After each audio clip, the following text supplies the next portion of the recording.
मेरी पुरानी कविता है। ये चंद्रशेखर आजाद के नाम पर एक विद्यालय था।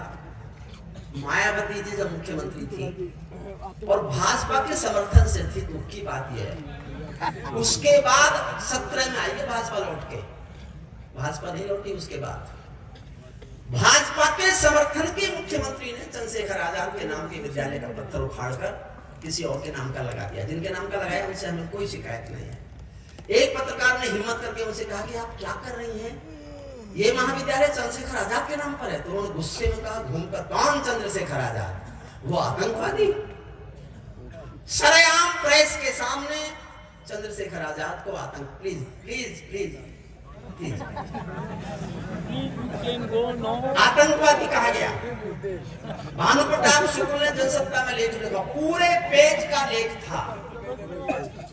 मैं रोता रहा, पढ़ता रहा, लेकिन मैं सोचता था कि भारतीय जनता पार्टी तो बहुत राष्ट्रवादी पार्टी है, धमकाएगी, माफी मंगवाएगी, लेकिन 3 4 5 दिन गुजर गए, कुछ भी नहीं। मैं श्रद्धेय वाजपेयी साहब के पास गया, वो मुझे स्नेह करते थे, मुझे सुनते थे। मेरे जीवन में एक ही व्यक्ति के पैर छुए राजनीति में, अटल बिहारी वाजपेयी। और वो मुझे छोटे बच्चे की तरह सुनते थे। मैं उनके खिलाफ, मैंने अपने जीवन की सबसे सख्त कविताएं भी उनके खिलाफ लिखी। मैंने शिमला जो शिखर वार्ता की उन्होंने मुशर्रफ के साथ, उसके खिलाफ मैंने कविता लिखी। और विमान अपहरण पर जो उन्होंने आतंकवादी छोड़े, उसके खिलाफ मैंने कविता लिखी, उन्हीं को सुनाई। और वो धीरे से बोलते थे, बहुत गुस्सा है क्या? मैं कहा, बहुत गुस्सा हूं। मैं उनसे कहने गया कि आपकी पार्टी के समर्थन का मुख्यमंत्री चंद्रशेखर आजाद को आतंकवादी बता रहा है। कुछ नहीं बोले, चुप बैठे। मैं पूरे तरह चुप बैठे। बाद में धीरे से बोले, तू चाहता है हम इस बात पर सरकार गिरा दें? मैंने मत गिराओ, खुद गिर लो। मैं अडवाणी साहब के पास गया, उसने से दोनों मुझे बहुत सुनते थे, उन्होंने भी कुछ नहीं बोला। मैं दोनों से कह के आया कि आपका चुप रहना मजबूरी हो सकती है, मेरी कोई मजबूरी नहीं है। मैं जनता के बीच एक कविता लेके जा रहा हूं। और मैं तभी मायावती की सरकार के सामने इस कविता को लेके आया। आज भी करता, इसलिए प्रासंगिक है। हम राजनेताओं से केवल ये निवेदन करते हैं, आप मत करो हमारे शहीदों का सम्मान, उनका अपमान करने का तो साहस मत करो, अपमान मत करो। कविता सुन लीजिए। और इसके बाद मेरा मन है, करगिल वाली कविता केवल 3.5 मिनट की है, वो मेरे जीवन की मेरी सबसे अच्छी कविता है। उसको सुना के तब तक कोई भी नहीं उठे। बुद्धि भाई को ऐसे ही सुनना जैसे आप मुझे सुन रहे हो, और इससे भी अच्छे ढंग से सुनना। और वो तालियां जो आप बुद्धि को बजाएंगे, वो मेरे हिस्से में तोड़ना, क्योंकि मैं आपसे निवेदन कर रहा हूँ, जिसको आप मान के आप उसको भय को छोड़। और वो खुद एक बहुत बड़ा खिलाड़ी है, वो हर तरह के खेल जानता है। जब उसके भैरों आता है उसके अंदर राजस्थानी, वो झूम के गाता है। मैंने देखा है, उसका करिश्मा देखा है, आज भी दिखाएगा वो।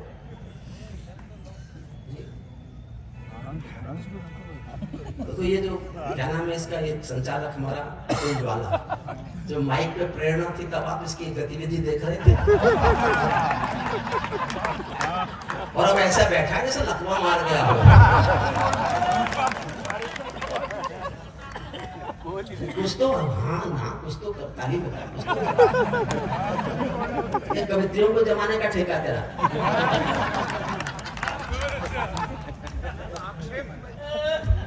आक्षेप नहीं है, आरोप है सीधा सीधा।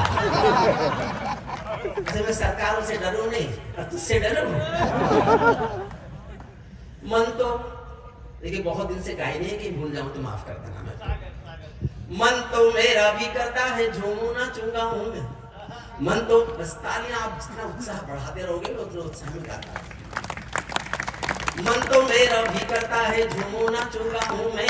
आजादी की सौगातों के 100 गीत सुना हूं मैं, लेकिन सरगम वाला वातावरण कहां से लाऊं मैं। वेग मल्हारों वाला अंतःकरण कहां से लाऊं मैं। मैं दामन में दर्द तुम्हारे अपने लेकर बैठा हूं, आजादी के टूटे फूटे सपने लेकर बैठा हूं। भाव जिन्होंने भारत माता को गहरे दे रखे हैं, उन लोगों को जेड सुरक्षा के पहरे दे रखे हैं।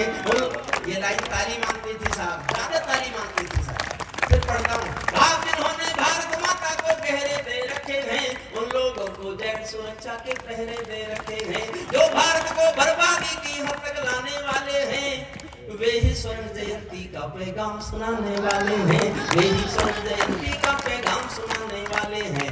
आजादी लाने वालों का तिरस्कार तड़पाता है, बलिदानी पत्थर पर थूका बार बार। एक घटना बता दूं आपको, बस शायद आपने कभी सुनी नहीं होगी। जब मैं लिख रहा था चंद्रशेखर आजाद पर, तो मैंने बहुत किताबें पढ़ी, बहुत। एक पुस्तक में मुझे एक ऐसा दृश्य पढ़ने को मिला जो शायद दुनिया में किसी क्रांतिकारी के मुंह से निकला ही नहीं। गरीब थे चंद्रशेखर आजाद, इकलौते बेटे थे, कोई भाई बहन नहीं था। उनके माता पिता भाबरा, झाबुआ जिले में एक जगह भाबरा, वहां रहते थे। चंद्रशेखर आजाद खजाने लूटते थे आजादी की लड़ाई के लिए, पैसा उनकी संदूक में रहता था। एक बार किसी ने आकर ये कहा उनसे कि चंद्रशेखर, तुम जानते हो तुम्हारी माता पिता की हालत क्या है? घर में खाने को रोटी नहीं है, भूखे मरने की नौबत है। इस संदूक में से इतना पैसा तो घर भेजो यार कि माँ बाप रोटी खा रहे। तो सुनते ही चंद्रशेखर की आंखों में एक पल को एक आंसू आया और उन्होंने धीरे से कहा कि क्या माँ बाप सिर्फ मेरे हैं और क्रांतिकारियों के नहीं है? और दूसरे ही पर आंखें लाल करके चंद्रशेखर ने कहा कि संदूक में से तो एक पैसा दूंगा नहीं, लेकिन तुम गांव वालों मेरे बाप को रोटी नहीं खिला सको तो मुझे बताना, मैं किस दिन गांव आऊंगा और दोनों के सीने में अपनी पिस्तौल की 2 गोली उतार कर चलाऊंगा। उसे आतंकवादी बताओगे? उसे? उस चंद्रशेखर आजाद के राम प्रसाद बिस्मिल एक शहीद हुआ। राम प्रसाद बिस्मिल की फांसी के बाद लगभग 14 साल उसकी मां को जनता ने पागल माने रखा, पागल कि इसका बेटा डाकू है, जब तक देश आजाद हुआ। और राम प्रसाद बिस्मिल की बहन शाहजहांपुर में एक मंदिर के सामने फूल बेच करके जीवन काटती थी। ये इस देश में शहीदों को सम्मान मिला है। तब इस मेरी कविता को सुनिए। आजादी लाने वालों का तिरस्कार तड़पाता है, आजादी लाने वालों का तिरस्कार तड़पाता है, बलिदानी पत्थर पर थूका बार बार तड़पाता है। इंकलाब की बलवेदी भी जिनसे गौरव पाती है, आजादी में उस शेखर को भी गाली दी जाती है। आजादी में मन से सुन लीजिएगा, ताली बजाना मत बजाना, आपका दिल करे तो बजाते रहिए। आजादी में उस शेखर को भी गाली दी जाती है। मैं दिनकर की परंपरा का चारण हूँ, भूषण की शैली का अल्प उदाहरण हूँ, इसीलिए मैं दरबारों के गीत नहीं गा सकता हूँ। मैं पीड़ा की चीखों में संगीत नहीं ला सकता हूँ, मैं पीड़ा की चीखों में संगीत नहीं ला सकता हूँ। इससे बढ़कर और शर्म की बात नहीं हो सकती थी। मैंने रो रो कर कविता लिखी। इससे बढ़कर और शर्म की बात नहीं हो सकती थी। आजादी के परवानों पर घात नहीं हो सकती थी। कोई बलिदानी शेखर को आतंकी कह जाता है, पत्थर पर से नाम हटाकर कुर्सी पर रह जाता है, पत्थर पर से नाम हटाकर कुर्सी पर रह जाता है। गाली की भी कोई सीमा है, कोई मर्यादा है, ये घटना तो देशद्रोह की परिभाषा से ज्यादा है। मेरी आंखों में पानी है, सीने में चिंगारी है, राजनीति ने कुर्बानी के दिल पर ठोकर मारी है। सारे वतन पर ओझा चुप थे, कोई कहीं नहीं बोला, लेकिन कोई ये ना समझे कोई खून नहीं खौला। कविता का सौंदर्य केवल ये है राजेश कि जब वो गाली दे रही होंगी चंद्रशेखर आजाद को, तो शहीदों की आत्मा कहीं स्वर्ग में, सब शहीदों की आत्मा सुन रही होगी, सबकी आत्मा सुन रही होगी कि आज देश में एक प्रदेश की मुख्यमंत्री हमको गाली दे रही है। उन पर क्या गुजरी होगी, बस इस सौंदर्य को जीना मेरे साथ। सारे वतन पुरोधा चुप थे, कोई कहीं नहीं बोला, लेकिन कोई ये ना समझे कोई खून नहीं खोला।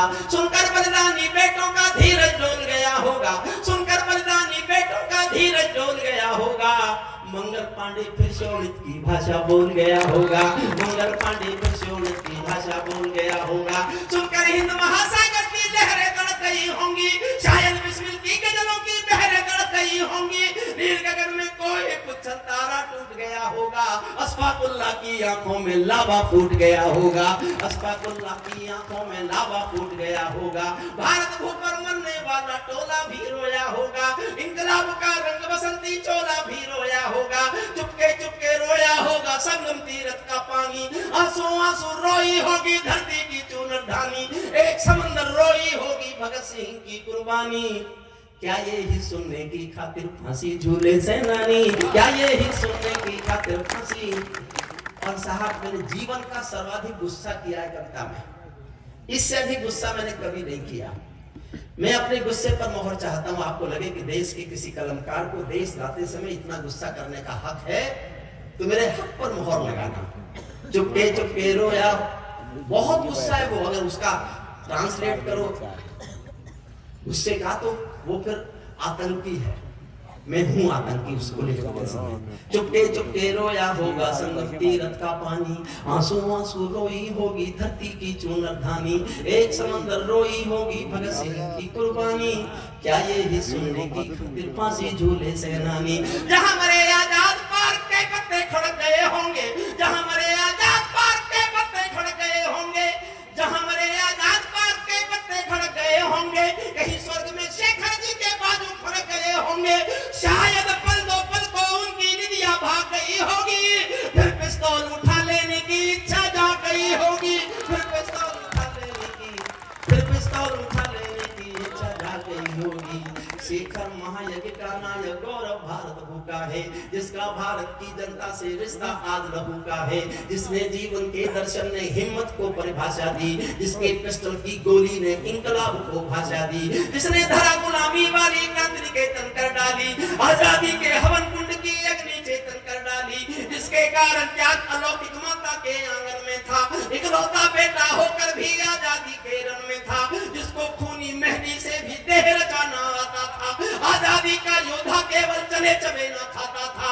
अब तो नेता परवरसण के शहरों को खा जाते हैं और पुलों के शिलान्यास में नहरों को खा जाते हैं। अब तो नेता परवरसण के शहरों को।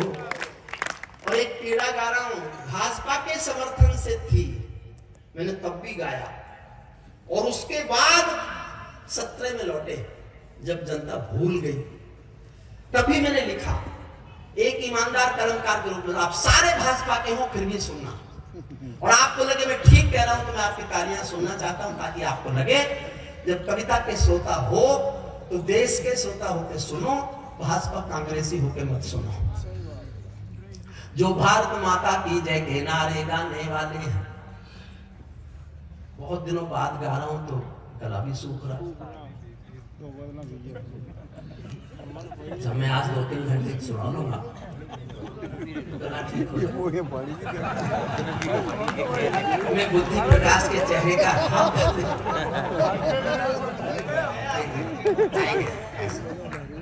बहुत प्यारा छोटा भाई है, उसने लिखा है, कर्जा चढ़ा दिया है उसमें। जो भारत माता की जय के, देखिए मैं जानता हूं चेयरमैन साहब आप भी भाजपा के हैं, अधिकतर भाजपा के होंगे, कलमकार की ईमानदारी लगे तो मैं आपके समर्थन चाहता हूं।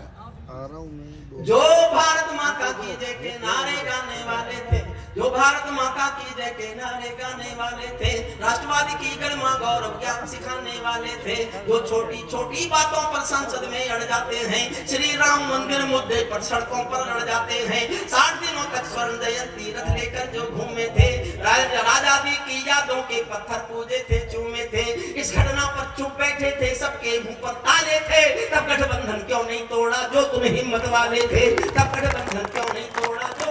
और अब भी चुप रह गए तो अगली 2 लाइन पर सबका मौन तोड़ना चाहता हूँ, सबका हाथ खुलवाना चाहता हूँ। इस घटना पर चुप बैठे थे, सबके मुंह पर ताले थे, तब गठबंधन क्यों नहीं तोड़ा जो तुम हिम्मत वाले थे। तुम सत्ता में शामिल थे तो टूक डांट भी सकते थे, तुम सत्ता में शामिल थे तो टूक डांट भी सकते थे, जो जीभ शहीदों पर थूके वो जीभ काट भी सकते थे, जीभ शहीदों पर थूके वो जीभ।